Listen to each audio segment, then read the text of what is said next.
Good morning all. हमारा channel देखिए, like करें, सब्सक्राइब करें, अपने फ्रेंड्स के साथ शेयर करें। आप जितना ज़्यादा लाइक करेंगे मैं उतने ज़्यादा क्वेश्चन आपके साथ शेयर करूँगा। आप मुझे directionlifescience@gmail.com पर मेल करके बता सकते हैं। आपके पास अगर कोई क्वेश्चन है, कोई क्वेरी है तो आप मुझे मेल करें। मैं उस क्वेश्चन का वीडियो सॉल्यूशन आपको प्रोवाइड करवाने की पूरी कोशिश करूंगा। Thank you. Like, subscribe and share our channel. आज 4th यूनिट स्टार्ट कर रहे हैं अपन, और 4th यूनिट में अपना पहला टॉपिक रहेगा cell signalling and signal transduction. सबसे पहले तो मैं ये बता देता हूँ कि सेल सिग्नलिंग है क्या। सेल सिग्नलिंग का मतलब एक तरह से सेल्स आपस में कैसे बातचीत करती हैं, how cells communicate to each other. Voice तो है नहीं वहाँ पर, तो आवाज़ से तो अपना सिग्नल कन्वे कर नहीं सकती, तो आवाज़ से अपना सिग्नल कन्वे नहीं कर सकती। इसका मतलब वहाँ पर वो कोई ना कोई केमिकल मॉलिक्यूल को रिलीज करेगी, और उस केमिकल मॉलिक्यूल के लिए नियर बाय सेल्स में या जिस किसी सेल की सरफेस पर उस केमिकल मॉलिक्यूल से बाइंड होने के लिए एक स्पेसिफिक प्रोटीन प्रेजेंट होगी। वो सेल उस केमिकल सिग्नल के लिए रेस्पॉन्स शो करेगी। यानी कि सिग्नलिंग में हम बेसिकली सबसे पहला जो हमारा पार्ट रहता है वो सेल सिग्नलिंग, यानी कि सेल्स आपस में क्या सिग्नल देती हैं एक दूसरे को। उसके बाद जिस सेल ने सिग्नल लिया उस सेल के अंदर उस सिग्नल को आगे कैरी फॉरवर्ड करवाया जाता है, और उस प्रोसेस को कहा जाता है signal transduction. Signal transduction pathway. उस सिग्नल ट्रांसडक्शन पाथवे के एंड में होता है सेल्यूलर रेस्पॉन्स, यानी कि कोई या तो स्पेसिफिक प्रोटीन एक्टिव होगी जो कि कोई स्पेसिफिक टास्क परफॉर्म कराएगी, और जो सिग्नल उस सेल को मिला था उस सिग्नल के अकॉर्डिंग रेस्पॉन्स जनरेट करवाया जाएगा। या फिर कोई स्पेसिफिक जीन को एक्सप्रेस करवाया जा सकता है, वो जीन उस स्पेसिफिक जो सेल्यूलर सर्कमस्टेंसेस हैं उनके अकॉर्डिंग कोई प्रोटीन सिंथेसिस करवाना शुरू करेगी, और वो प्रोटीन जो है वो रेस्पॉन्स जनरेट करवाएगी। यानी कि सेल सिग्नलिंग मॉलिक्यूल्स जिन्हें प्राइमरी मैसेंजर कहा जाएगा। एक समरी मैंने यहाँ पर शो करी है कि ये लिगेंड मॉलिक्यूल है जिसको हम प्राइमरी मैसेंजर कहेंगे। ये प्राइमरी मैसेंजर किसी टारगेट सेल पर जा रहा है। यहाँ पर ये जो मॉलिक्यूल शो किया ये इस सिग्नल मॉलिक्यूल के लिए रिसेप्टर की तरह काम करेगा। लिगेंड को प्राइमरी मैसेंजर या हार्मोन हम कहते हैं, या साइटोकाइंस कहते हैं, या पैराक्राइन फैक्टर्स हैं जो कि रेस्पॉन्स यहाँ पर जनरेट करवाएंगे। फिर ये जो रिसेप्टर है, जैसे ही लिगेंड मॉलिक्यूल यहाँ पर बाइंड होगा, रिसेप्टर के साइटोप्लाज्मिक डोमेन में कुछ न कुछ चेंजेस होंगे that will activate some specific protein or some specific enzyme, and that enzyme will activate some specific molecules which will carry forward the signal. These signaling molecules which are used in cell to carry forward the signal are known as secondary messengers, जो कि यहाँ पर red और ये blue colour में हमने show किए हैं। कोई ये स्पेसिफिक एंजाइम हो सकता है। इस रिसेप्टर मॉलिक्यूल के द्वारा जो कोई सिग्नल आगे कैरी फॉरवर्ड किया गया है, हो सकता है रिसेप्टर के साइटोप्लाज्मिक डोमेन में कोई एंजाइम एक्टिविटी हो, वो एंजाइम एक्टिविटी कोई स्पेसिफिक प्रोडक्ट बनाता हो, और वो स्पेसिफिक प्रोडक्ट जो है वो स्पेसिफिक प्रोडक्ट कोई एंजाइम भी हो सकता है या कोई टारगेट मॉलिक्यूल हो सकता है, जिनके बारे में डिटेल में हम अभी बात करेंगे। फिर यहाँ से होता हुआ कोई स्पेसिफिक सेलुलर रेस्पॉन्स जो है वो जनरेट करवाया जाएगा। तो ये सेकेंडरी मैसेंजर है, ऐसा नहीं है कि इनको सेकेंडरी, इसको टर्सरी, इसको क्वार्टरली मैसेंजर कहा जाएगा, नहीं।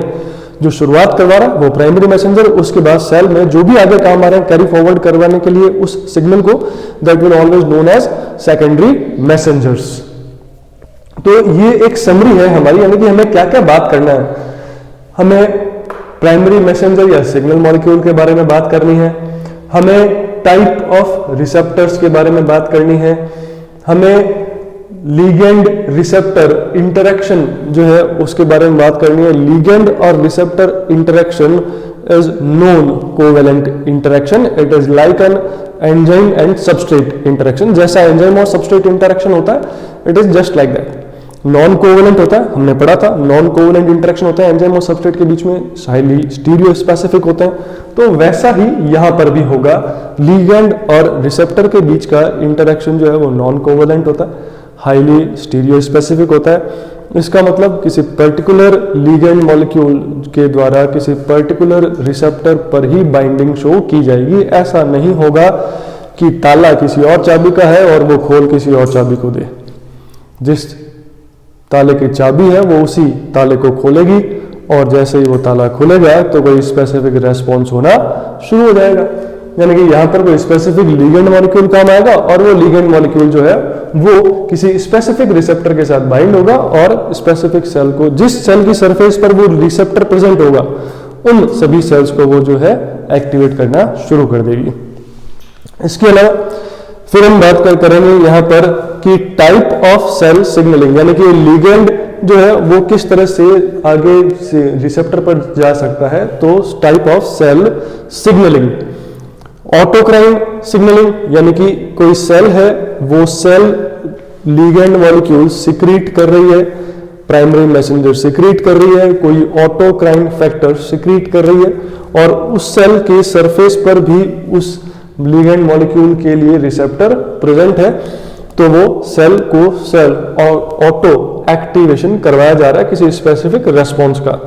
फॉर एग्जाम्पल कैंसरस सेल्स के बारे में बात करूं तो बहुत सारी कैंसरस सेल्स जो हैं वो खुद के प्रोलिफरेशन को प्रमोट करने के लिए ऑटोक्राइन सिग्नलिंग मॉलिक्यूल सिक्रेट करती है जो कि माइटोजेनिक एक्टिविटी शो करते हैं और प्रोलिफरेशन जो है वो कैंसरस सेल्स में बढ़ा देते हैं। दूसरे तरह की सेल सिग्नलिंग जो है वो हम बात करेंगे पैराक्राइन सिग्नलिंग। पैराक्राइन सिग्नलिंग का मतलब हुआ, मैं कह सकता हूं कि लोकल सिग्नलिंग, यानी कि लोकल हार्मोन्स। लोकल हार्मोन्स का मतलब ये हुआ कि वो सिग्नलिंग मॉलिक्यूल जो किसी सेल के द्वारा सिक्रीट किए गए और उसकी नियर विसिनिटी में प्रेजेंट सेल्स पर वो अपना इफेक्ट शो करते हैं और एक क्रिटिकल कंसंट्रेशन रहती है उन सिग्नलिंग मॉलिक्यूल की। जैसे जैसे वो सिक्रीटेड सेल या इंड्यूसिंग सेल से दूर जाते जाएंगे वैसे वैसे डाइल्यूशन होता जाता है और उनके अमाउंट जो है दूर जैसे जैसे जाएंगे वैसे वैसे उनकी अमाउंट जो है वो बहुत कम हो जाती है, तो वो distantly located cells response generate नहीं करवा पाएंगी।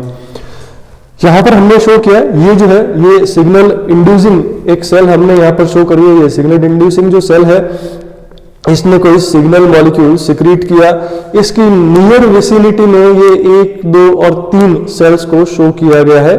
इन दोनों सेल्स पर इस सिग्नल मॉलिक्यूल के लिए स्पेसिफिक रिसेप्टर प्रेजेंट है, लेकिन ये जो तीसरी वाली सेल है यहां पर इसके सरफेस पर रिसेप्टर मॉलिक्यूल जो है कॉम्प्लीमेंट्री नहीं है, यानी कि ये नॉन कॉम्पिटेंट है for that signal and these two cells are competent for that particular signal. So these two cells will generate response and there will be no effect on this non-competent cells.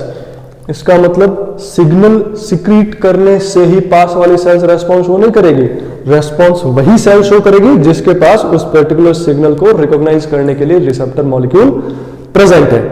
अच्छा, एक ही signal molecule के लिए signalling pathway अलग अलग हो सकते हैं, ये भी हमें ध्यान रखना होगा क्योंकि सिग्नलिंग पाथवे डिपेंड करता है कि रिसेप्टर मॉलिक्यूल के साइटोप्लाज्मिक डोमेन के पास में कौन सा सेकेंडरी मैसेंजर प्रेजेंट है। Signalling pathway type of secondary messenger के अकॉर्डिंग वेरी कर सकते हैं। तो इसका मतलब यह भी है कि एक ही सिग्नल मॉलिक्यूल एक सेल पर जो इफेक्ट दिखाता है हो सकता है किसी दूसरे टिश्यूज में उसी सिग्नलिंग मॉलिक्यूल का इफेक्ट कुछ अलग आता हो। फॉर एग्जाम्पल अपन आगे बात करेंगे अभी जीपीसीआर में हिस्टामिन के रिसेप्टर जो है वो 2 तरह के होते हैं, तो वो आगे अपन बात करेंगे। यहां पर ये डायग्राम मैंने इसलिए शो किया कि ये 3 सेल्स कॉम्पिटेंट है इस सिग्नल मॉलिक्यूल के लिए, ये वाली सेल कॉम्पिटेंट नहीं है। ये तीनों सेल्स इस इंड्यूसिंग सेल के पास में होते हुए भी रेस्पॉन्स सिर्फ इन 2 सेल के द्वारा ही जनरेट किया जा सकता है because these 2 are competent for that particular signal. इन सेल्स के द्वारा रेस्पॉन्स जनरेट नहीं किया जा रहा because it is not competent to that signal molecule. ये वाली जो सेल है it is competent for that signal molecule, लेकिन ये डिस्टेंटली लोकेटेड है, ये इससे दूर है, तो सिग्नल मॉलिक्यूल यहां पर इफेक्ट अपना नहीं दिखा पा रहा है। यानी कि पैराक्राइन सिग्नलिंग को मैं कह सकता हूं कि local signalling, local hormones paracrine factors के द्वारा होने वाली सिग्नलिंग। तीसरे तरह की सिग्नलिंग है यहाँ पर एंडोक्राइन सिग्नलिंग। एंडोक्राइन सिग्नलिंग के अंदर ये कोई इंड्यूसिंग सेल है, इसने कोई सिग्नल मॉलिक्यूल को सिक्रीट किया और वो ब्लड में आ गया।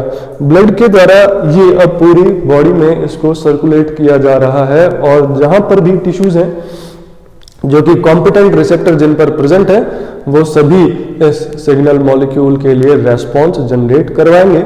और मोस्ट ऑफ जो एंडोक्राइन ग्लैंड्स हैं उनका जो सिग्नलिंग होता है, सेल सिग्नलिंग, वो इसी तरह का होता है। वो अपने हार्मोन को ब्लड में डिस्पोज कर देती हैं और ब्लड से फिर वो टारगेट तक जाता है। जंक्स्टाक्राइन सिग्नलिंग, ये फोर्थ टाइप की सिग्नलिंग हमने यहाँ पर लिखी, जंक्स्टाक्राइन सिग्नलिंग। जंक्स्टाक्राइन का मतलब है यहाँ पर क्लोज कॉन्टैक्ट, यानी कि वो सिग्नलिंग जहां पर जो है क्लोज कॉन्टैक्ट के द्वारा सिग्नलिंग हो रही है, तो वहां पर अपन बात करेंगे जंक्स्टाक्राइन सिग्नलिंग। जंक्स्टाक्राइन सिग्नलिंग तीन तरह की हो सकती है, cell to cell signalling, cell to ECM proteins signalling, ECM proteins which are secreted by nearby cells by gap junction. I hope you all remember that we already discussed about gap junction. Gap junctions के बारे में हमने बात की थी। Gap junctions animal cells में एक तरह का साइटोप्लाज्मिक कनेक्शन है।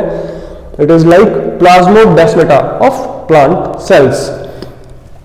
सेल टू सेल सिग्नलिंग का एग्जांपल अपन पढ़ेंगे डेल्टा और नॉच सिग्नलिंग वाला।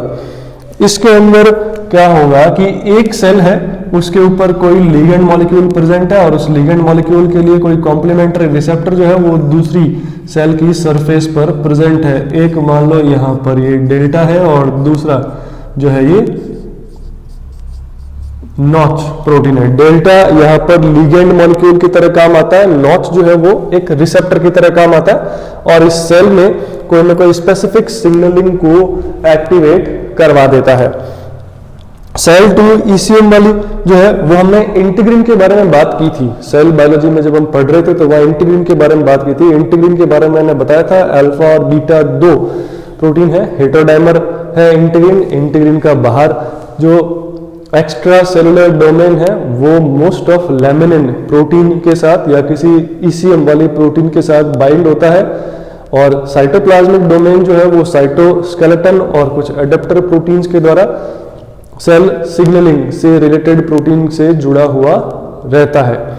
मोस्ट ऑफ यहाँ पर सेल डेंसिटी से रिलेटेड जो सिग्नलिंग है, सेल डिवीजन से रिलेटेड जो सिग्नलिंग है, उनका ट्रांसफर जो है वो यहाँ पर किया जाता है। तीसरे तरह की यहाँ पर गैप जंक्शंस के द्वारा। गैप जंक्शंस के द्वारा मोस्ट ऑफ इलेक्ट्रिकल जो सिग्नलिंग है वो हमें देखने को मिलेगी, यानी कि आयन वेव्स का ट्रांसफर नियर बाय सेल्स में। एट्रियम में हम आगे पढ़ेंगे एनिमल फिजियोलॉजी के अंदर, तो वहां पर अपन इसके बारे में बात करेंगे। ओके, सेल सिग्नलिंग में अभी हमने बात की थी कि बेसिक सेल सिग्नलिंग क्या है और सिग्नलिंग कौन कौन सी हो सकती है। अब अपन बात करते हैं कि सिग्नलिंग मॉलिक्यूल्स क्या क्या हो सकते हैं और कुछ स्पेसिफिक फीचर है सिग्नल ट्रांसड्यूसिंग सिस्टम के, उनके बारे में अपन बात करते हैं। तो सबसे पहले तो अपन बात करते हैं सिग्नल मॉलिक्यूल। तो सिग्नल मॉलिक्यूल जो है वो हाइड्रोफिलिक या हाइड्रोफोबिक हो सकते हैं या गैसियस सिग्नल मॉलिक्यूल्स हो सकते हैं। हाइड्रोफिलिक सिग्नल मॉलिक्यूल जो है वो सेल मेम्ब्रेन को क्रॉस नहीं कर सकते, यानी कि हाइड्रोफिलिक सिग्नल मॉलिक्यूल्स के लिए रिसेप्टर्स जो हैं वो होने चाहिए सेल मेम्ब्रेन पर। Hydrophobic signal molecules can easily cross plasma membrane, तो उनके लिए रिसेप्टर जो है वो सेल के अंदर हो सकते हैं, यानी कि साइटोप्लाज्मिक या न्यूक्लियर रिसेप्टर्स उनके लिए देखने को मिलेंगे अपने को।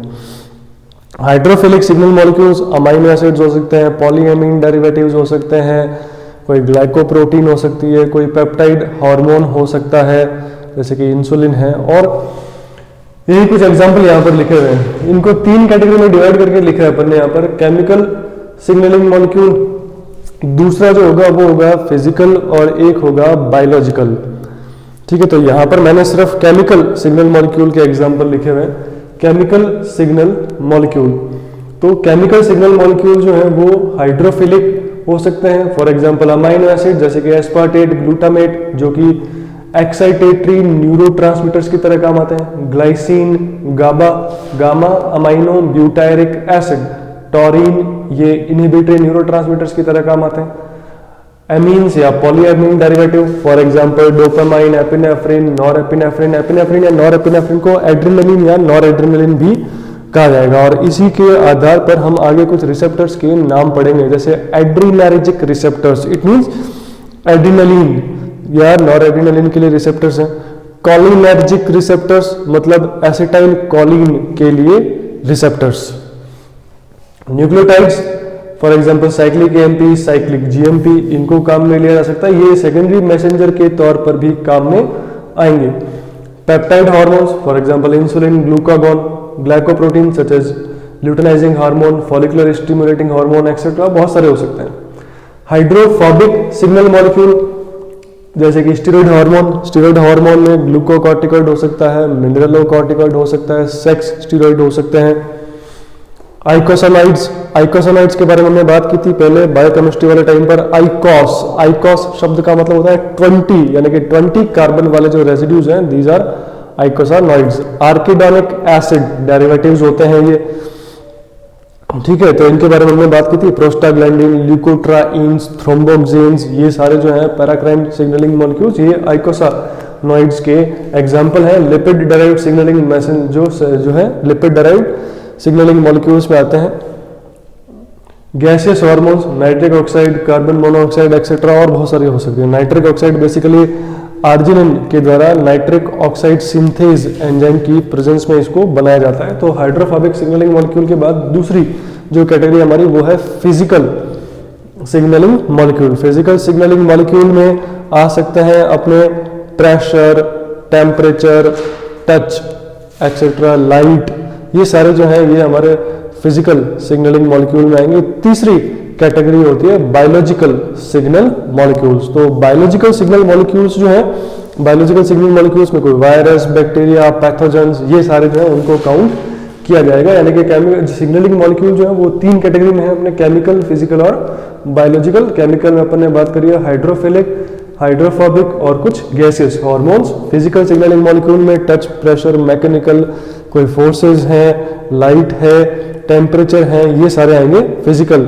सिग्नल मॉलिक्यूल्स में। बायोलॉजिकल सिग्नल मॉलिक्यूल्स के अंदर आएंगे बेसिकली वायरस, बैक्टीरिया, पैथोजेंस वगैरह जो भी मॉलिक्यूल है वो सारे आएंगे। फिर इसके अलावा यहाँ पर अपन ने बात करी एक चीज और अपन ने बात करी यहाँ पर कि ये जो रिसेप्टर जो है हाइड्रोफिलिक मॉलिक्यूल्स के लिए रिसेप्टर मेनली जो है वो सरफेस रिसेप्टर्स होंगे, और हाइड्रोफोबिक मॉलिक्यूल्स के लिए न्यूक्लियर या साइटोप्लाज्मिक रिसेप्टर्स प्रेजेंट होंगे। एक्सेप्शन यहाँ पर मैंने लिखा है कि आइकोसानाइड्स जो है वो लिपिड डायराइव्ड जो मॉलिक्यूल्स है, यानी कि ये हाइड्रोफोबिक नेचर के होते हैं। It can cross membrane easily, मतलब ये सेल के अंदर बाहर आ सकते हैं प्लाज्मा मेम्ब्रेन को क्रॉस करते हुए, लेकिन फिर भी इनके लिए रिसेप्टर मेम्ब्रेन रिसेप्टर होते हैं।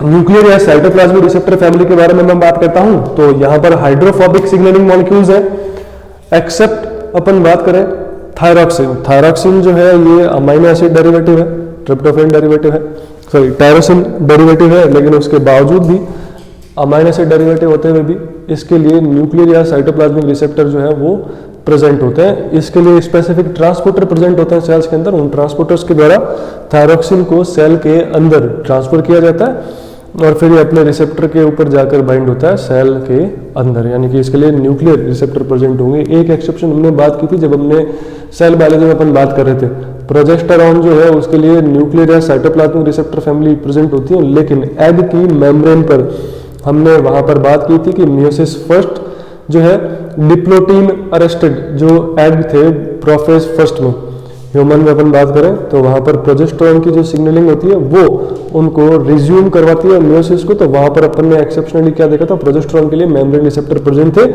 Eight egg surface. तो ये छोटी छोटी बातों को ही ध्यान रखना है अपने को, क्योंकि क्वेश्चन जो बनते हैं नेट के एग्जाम में वो छोटे छोटे पॉइंट्स पर ही बनते हैं। बड़ी बड़ी बातें जो है वो तो तुम आराम से तुम्हें याद भी होंगी और तुम सबने बहुत पढ़ी हुई भी होंगी। फिर अपन बात करते हैं 5 features of signal transducing system. इसमें 5 पॉइंट यहां पर अपन ने लिखे हैं, स्पेसिफिसिटी, एम्प्लीफिकेशन, मॉड्यूलैरिटी, डिसेंसिटाइजेशन और एडेप्टेशन और इंटीग्रेशन। स्पेसिफिसिटी जो है, स्पेसिफिसिटी का मतलब ये हुआ कि हर एक रिसेप्टर के लिए कोई स्पेसिफिक सिग्नल मॉलिक्यूल होगा। थोड़ी देर पहले ही हमने बात की थी, प्रीवियस जो लेक्चर था उसके अंदर, कि स्टीरियो स्पेसिफिक होते हैं रिसेप्टर मॉलिक्यूल और नॉन कोवेलेंट इंटरेक्शन होता है लिगेंड और रिसेप्टर के बीच में। तो इसका मतलब स्पेसिफिसिटी है। अच्छा, दो टर्म्स और है जो कि यहाँ पर लिखी भी नहीं है, और वो है, दो टर्म्स हम सिग्नलिंग में और बात करते हैं। एक तो होता है एगोनिस्ट और एक होता है एंटागोनिस्ट।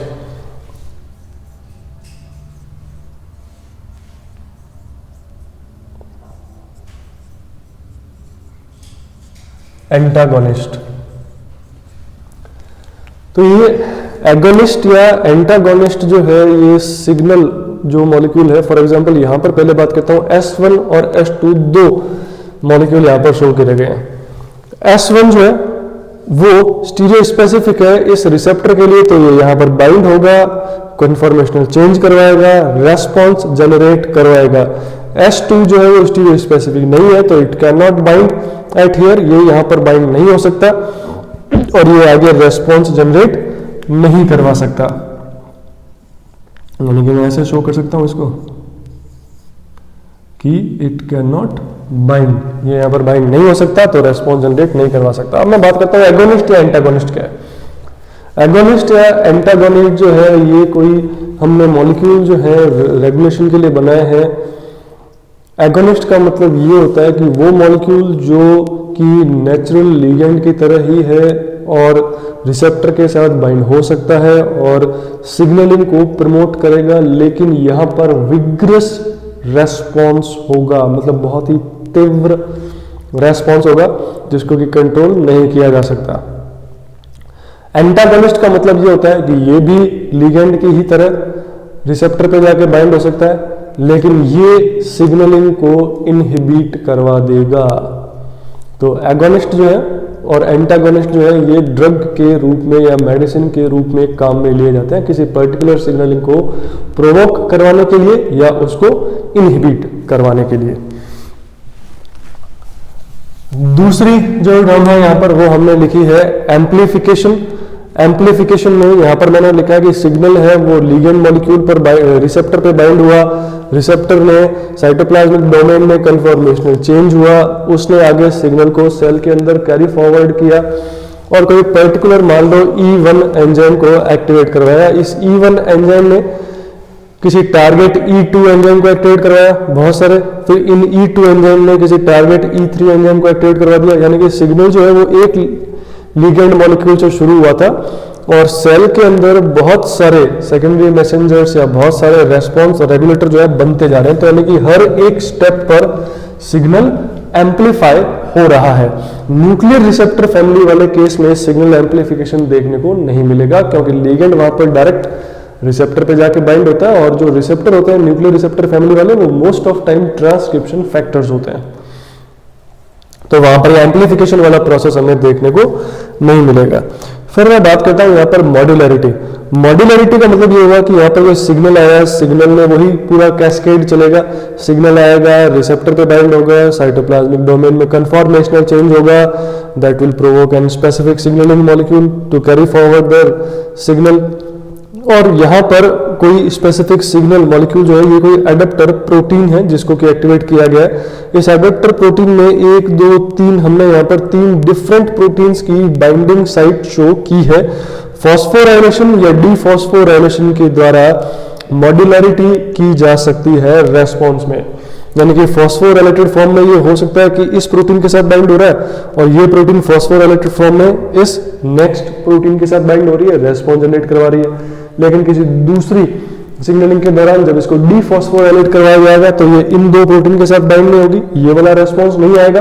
और हो सकता है कि डीफॉस्फोराइलेटेड फॉर्म में ये जो डोमेन है ये किसी और प्रोटीन के साथ इसका बाइंडिंग करवाएंगे और कोई दूसरा रेस्पॉन्स जो है वो जनरेट होगा, यानी कि सिग्नल मॉड्यूलरिटी जो है मॉड्यूलेटर प्रोटीन या स्कैफोल्ड प्रोटीन्स के द्वारा देखने को मिलती है, जिनके अंदर एक से ज्यादा प्रोटीन बाइंडिंग साइट्स प्रेजेंट है। डिसेंसिटाइजेशन या एडेप्टेशन, इसका मतलब ये होगा कि कोई सिग्नल मॉलिक्यूल आएगा तो कुछ समय बाद उसका रेस्पॉन्स जनरेट होना रुक जाएगा। ऐसा नहीं है कि बचपन में तुमने कोई सिग्नल लिया होगा और उसके लिए पूरी जवानी तक तुम्हारे सिग्नल जो है वो चलता रहेगा, ऐसा कभी नहीं होगा।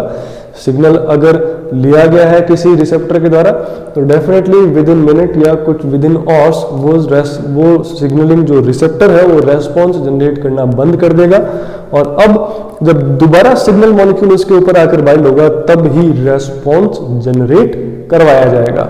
इसको बोलते हैं सेंसिटाइजेशन या एडेप्टेशन। यानी कि यहाँ पर सिग्नल आया, इसने सिग्नल ने ग्रीन सिंबल का मतलब है कि प्रमोट किया इसने रिसेप्टर को, कुछ रेस्पॉन्स जनरेट करवाया गया। रेस्पॉन्स जनरेट करवाने के दौरान सिग्नल ट्रांसडक्शन पाथवे में कुछ ऐसे एंजाइम भी एक्टिवेट करवा दिए जाते हैं जो एंजाइम रिसेप्टर को या सेकेंडरी मैसेंजर्स को डीसेंसिटाइज करते हैं। फॉर एग्जांपल सेकेंडरी मैसेंजर किसी सिग्नल के लिए बना साइक्लिक एएमपी, तो उसको डीसेंसिटाइज जब करवाना होगा तो उस साइक्लिक एएमपी को वापस से तोड़ना होगा, यानी कि रेस्पॉन्स होने के दौरान कोई फॉस्फोडाइएस्टरेज एक्टिव हो जाता है जो कि कुछ समय बाद उस साइक्लिक एएमपी को वापस से तोड़ देगा, यानी कि डीसेंसिटाइज होगा।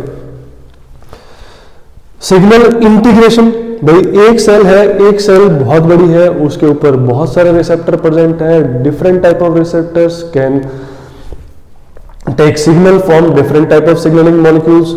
बहुत सारे सिग्नल आ रहे हैं एक साथ, तो सेल रेस्पॉन्स क्या शो करे, तो उस कंडीशन में क्या होगा भाई, सिंपल सी बात है, दो लोग हैं, दो लोग तुम्हें खींच रहे हैं, एक तुम्हें इधर से लेफ्ट साइड से खींच रहा है, एक तुम्हें राइट साइड से खींच रहा है। लेफ्ट साइड से खींचने वाला मोटा है, राइट साइड से खींचने वाला पतला है, तो तुम अब किधर जाओगे, जो ज्यादा ताकत लगा रहा है उधर साइड में तुम शिफ्ट हो जाओगे। सिग्नल दोनों तरफ से आ रहा है लेकिन रेस्पॉन्स रिजल्टेंट जो बचेगा वही होगा, तो वही यहाँ पर भी हो रहा है। फॉर एग्जाम्पल यहाँ पर सिग्नल 1 और सिग्नल 2 आ रहा है, सिग्नल 1 रिसेप्टर 1 को सिग्नल दे रहा है, सिग्नल 2 रिसेप्टर 2 को सिग्नल दे रहा है। सिग्नल 1 ने रिसेप्टर 1 को सिग्नल दिया, इस रिसेप्टर 1 के कारण जो है हो सकता है कि x, यहाँ पर अपन ने लिखा है कोई सेकेंडरी मैसेंजर, Vm हमने लिखा है मेम्ब्रेन पोटेंशियल, तो ये सिग्नल जो है हो सकता है किसी सेकेंडरी मैसेंजर की अमाउंट को इंक्रीज कराए, ऊपर वाला एरो शो किया हुआ है, या हो सकता है मेम्ब्रेन पोटेंशियल को इंक्रीज करवा रहा है। दूसरा जो सिग्नल है वो हो सकता है कि सेकेंडरी मैसेंजर की कंसंट्रेशन को कम करवाता है या मेम्ब्रेन पोटेंशियल को कम करवाता है। तो अब इन दोनों का जो रिजल्टेंट इफेक्ट होगा उस नेट डेल्टा एक्स या नेट डेल्टा वीएम जो है according to that response will be generated by the cell. Okay, अब नेक्स्ट बात करते हैं, रिसेप्टर्स के बारे में बात कर रहे थे अभी अपन लास्ट वाले लेक्चर में।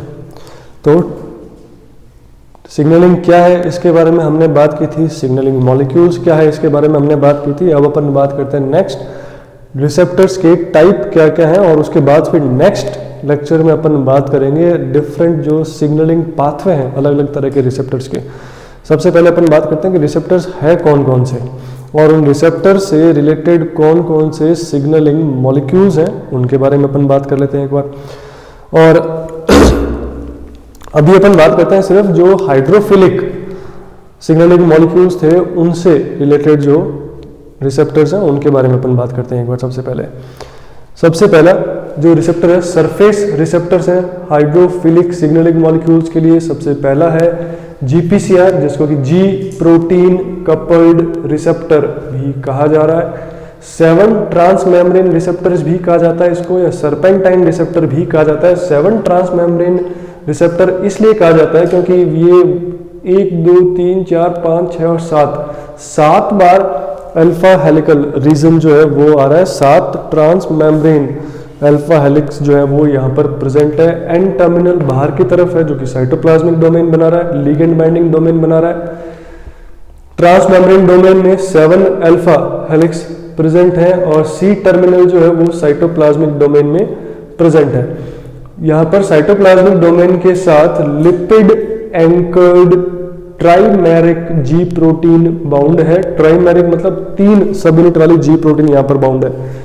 Alpha subunit, beta subunit और gamma subunit. GDP bound form में हमने पहले ही बात करी थी कि जी प्रोटीन जो है वो जीडीपी बाउंड फॉर्म में इनएक्टिव होती है। तो यहाँ पर जीडीपी बाउंड फॉर्म में इसको हमने शो किया, तो जीडीपी बाउंड फॉर्म मतलब ये इनएक्टिव फॉर्म है इसकी।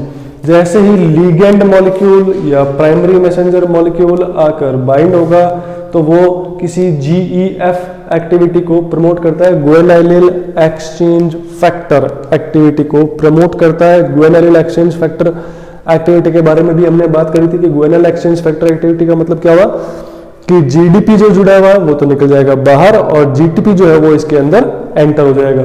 तो ये जीडीपी बाहर निकल गया, जीटीपी एंटर हो गया, तो उसके कारण ये ट्राइमेरिक जी प्रोटीन एक्टिव हो जाती है और इसकी अल्फा सब यूनिट साइटोप्लाज्मिक डोमेन को छोड़ देती है और किसी इफेक्टर मॉलिक्यूल को एक्टिवेट करवा देगी। कुछ सिग्नलिंग पाथवे और भी हैं जहां पर कि बीटा और गामा भी किसी इफेक्टर को एक्टिवेट करवाते हैं। मोस्ट ऑफ पाथवे में अपन बात करेंगे। अल्फा सब यूनिट जो है वो किसी इफेक्टर मॉलिक्यूल को एक्टिवेट करवा रही है। इफेक्टर मॉलिक्यूल एडिनाइलेट साइक्लेज है अगर तो वो साइक्लिक एमपी बनाएगा, जैसे कि साइक्लिक एमपी का लेवल बढ़ेगा। इफेक्टर मॉलिक्यूल अगर फॉस्फोडाइएस्टरेज है तो वो साइक्लिक एमपी को एएमपी में तोड़ेगा, जैसे कि साइक्लिक एमपी का लेवल डाउन होगा। इफेक्टर अगर फॉस्फोलाइपेज सी है तो वो फॉस्फेटाइडल आइनोसिटोल बिस फॉस्फेट को तोड़ेगा, जिससे कि डीएजी डाइएसाइलग्लिसरॉल और IP3 आइनोसिटोल ट्राइफॉस्फेट बनेगा। आइनोसिटोल ट्राइफॉस्फेट सॉल्युबल मैसेंजर होता है जो कि आगे एक सेकेंडरी मैसेंजर की तरह काम करेंगे। तो अगर एडिनाइलेट साइक्लिज है तो सेकेंडरी मैसेंजर साइक्लिक एएमपी बनेगा। फॉस्फोलाइपेज सी है तो साइक्लिक जो IP3 और डीएजी है वो सेकेंडरी मैसेंजर की तरह काम में आएंगे।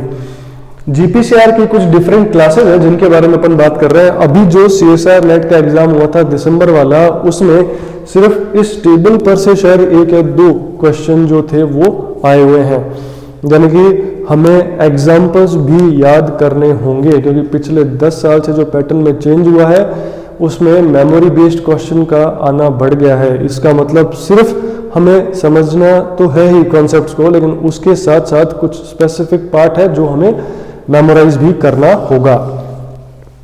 यहां पर कुछ क्लासेस लिखी हुई है जीपीसीआर की। जी अल्फा एस, एस का मतलब है यहां पर स्टिमुलेटरी टाइप, यानी कि ये जो जी प्रोटीन है ये स्टिमुलेटरी टाइप सिग्नलिंग करेगी। यहां पर इफेक्टर मॉलिक्यूल एडिनाइलेट साइक्लेज है और वो साइक्लिक एएमपी को बनाता है। इसका मतलब सिग्नलिंग के दौरान साइक्लिक एएमपी का लेवल बढ़ेगा। एपिनेफ्रिन के लिए जो बीटा एड्रिनर्जिक रिसेप्टर्स हैं वो अल्फा जीएस टाइप की ट्राइमेरिक प्रोटीन उसके अंदर प्रेजेंट रहती है रिसेप्टर के साइटोप्लाज्मिक डोमेन के साथ। ग्लूकागॉन, सेरोटोनिन, वैसोप्रेसिन के लिए जो रिसेप्टर्स हैं वो भी स्टिमुलेटरी टाइप है।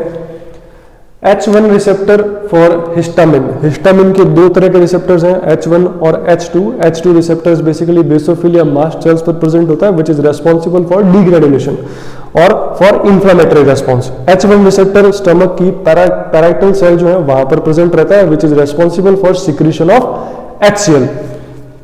तो ये हिस्टामिन का H1 रिसेप्टर जो है इसके लिए भी जी अल्फा एस टाइप का रिसेप्टर प्रेजेंट रहता है।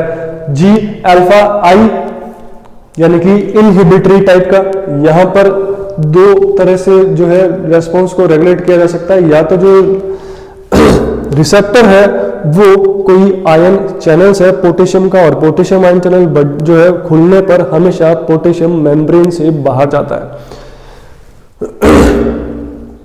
सॉरी, पोटेशियम आयन चैनल खुलने पर पोटेशियम जो है वो हमेशा सेल से बाहर जाता है, जैसे कि इनसाइड जो है वो ज्यादा नेगेटिव हो जाती है। मेम्ब्रेन पोटेंशियल जो है वो हाइपर पोलराइज कंडीशन में आ जाती है, जिसके कि अपन इसको मेम्ब्रेन पोटेंशियल में चेंज जो है वो रिड्यूस होगा कुल मिलाकर, तो वो इनहिबिटरी इफेक्ट डालता है मोस्टली अगर पोटेशियम आयन चैनल अगर यहाँ पर रिसेप्टर की तरह काम कर रहे तो। For example muscarinic acetyl choline receptor जो होते हैं, most of acetyl choline receptor जो होते हैं वो ligand gated sodium ion channel होते हैं, लेकिन मस्क्यूरेनिक टाइप के एसिटाइल कोलिन रिसेप्टर जो है वो पोटेशियम आयन चैनल भी होते हैं। साइक्लिक एएमपी डिक्रीज होने का मतलब यहां पर फॉस्फोडाइएस्टरेज को एक्टिवेट करवाया जा रहा है, स्पेसिफिकली अल्फा एड्रेनर्जिक रिसेप्टर्स से होने वाली सिग्नलिंग के रेस्पॉन्स में, तो ये इनहिबिटरी इफेक्ट डालेगा।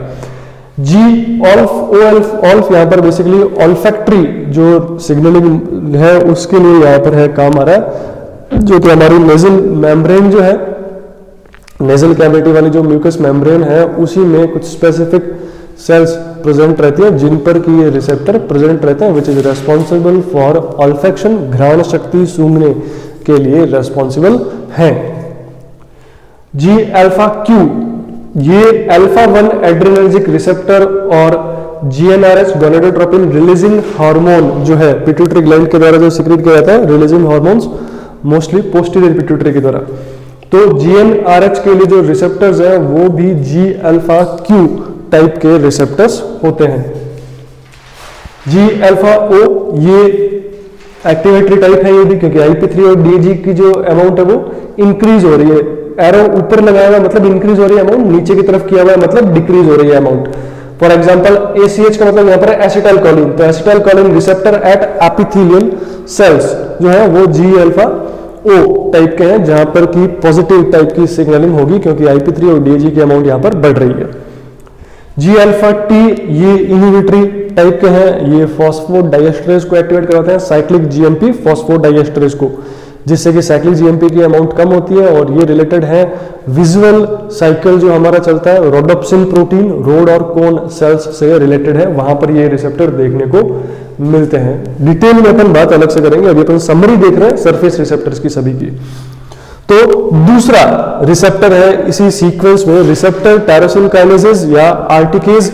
इनके लिए लिगेंड मॉलिक्यूल इंसुलिन या मोस्ट ऑफ जो ग्रोथ फैक्टर्स हैं, जैसे कि नर्व ग्रोथ फैक्टर है, प्लेटलेट डेराइव्ड ग्रोथ फैक्टर है, एपिथेलियल ग्रोथ फैक्टर्स हैं, NGF, EGF, PDGF एक्सेट्रा, जो ग्रोथ फैक्टर्स है, मोस्ट ऑफ ग्रोथ फैक्टर्स के लिए जो रिसेप्टर्स है वो रिसेप्टर टायरोसिन काइनेज टाइप के रिसेप्टर्स होते हैं। अच्छा, आइकोसामाइड्स के लिए भी रिसेप्टर्स मोस्टली जो है GPCR टाइप के रिसेप्टर देखने को मिलते हैं, मोस्टली जो प्रोस्टाग्लैंडिन्स वगैरह हैं उनके लिए। फिर यहाँ पर अपन बात कर रहे हैं कि ये जो आरटीके है, आरटीके मोनोमरिक फॉर्म में प्रेजेंट है, ligand binding domain, transmembrane domain, cytoplasmic domain, और ये वाई यहाँ पर लिखा हुआ है, वाई का मतलब है यहाँ पर टायरोसिन।